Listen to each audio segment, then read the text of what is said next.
mấy cái gì hả?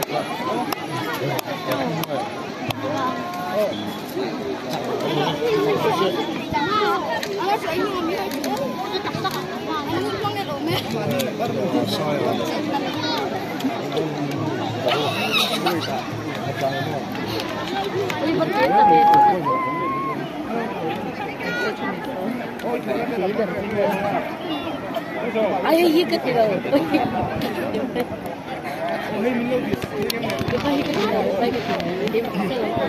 nila.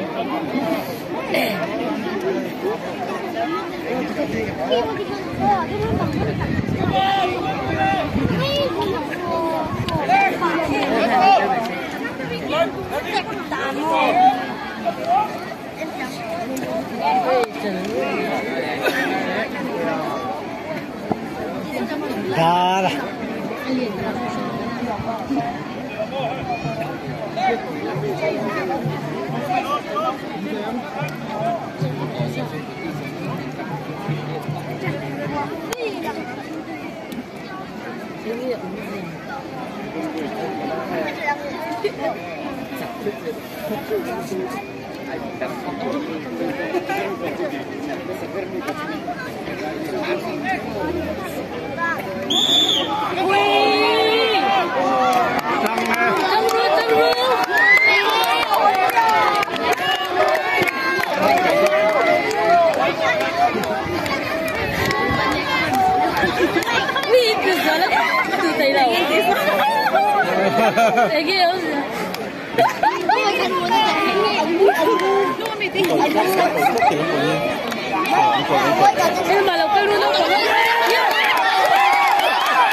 Đây là cái tầng ớt tội trời rất là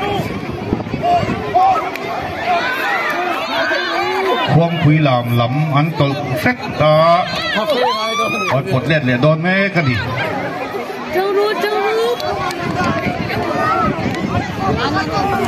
đi đi xuống đó